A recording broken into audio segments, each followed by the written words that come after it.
काही दिवसापासून संविधानाविषयी बोलल्या जाते त्यावर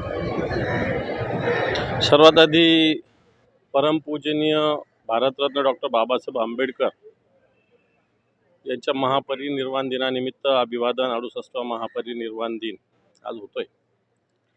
आणि या स्थितीत होतो की मागच्या काळामध्ये संविधान जे डॉक्टर बाबासाहेब आंबेडकरांनी निर्माण केलेलं आहे ते संविधानाचं अस्तित्व या हिंदुस्थानात राहील का न राहील,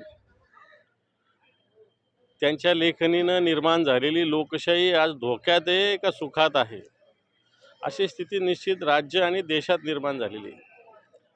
परंतु एक नक्की ठीक आहे, या सगळ्या गोष्टी संकट संविधान याच्यावरचं संकट हे सगळे होत असताना बाबासाहेबांचे विचार आणि त्यांची प्रेरणा, विचाराची प्रेरणा, मला वाटतं हे संविधान रक्षणाची शक्ती ऊर्जा आमच्यासारख्या कार्यकर्त्याच्या मनगटात निश्चित देत राहतील।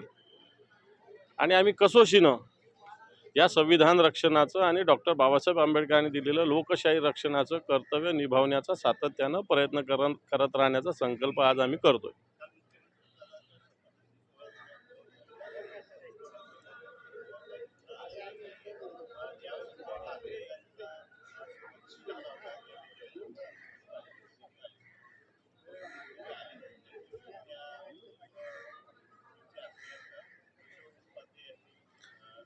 मला असं वाटतं ईशो उपाध्ये कोण मला माहिती नाही, परंतु ज्यांनी खऱ्या अर्थानं लोकशाहीचा खून या महाराष्ट्राच्या गल्लोगल्ली पाडलेला आहे,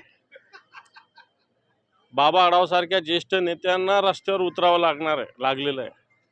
आणि या महाराष्ट्राच्या ठिकठिकाणी आंदोलनं होत आहेत EVM विषयी, पैसे वाटप करून मतं खरेदी केल्याविषयी। आणि मला असं वाटतं असं कृत्य करून आलेलं सरकार किंवा ज्याच्या काळामध्ये 7 महिन्यात शिवाजी महाराजांचा पुतळा पडला, ज्याच्या काळामध्ये हजारो शेतकऱ्यांनी आत्महत्या केली, ज्यांच्या काळामध्ये महिला माता भगिनींचं संरक्षण नाही, दीन दलितांचं संरक्षण नाही, अशा लोकांचं सरकार लोकशाहीची पायमल्ली करून आलेलं असेल तर मला असं वाटतं त्याला जाण्याची आवश्यकता नाही।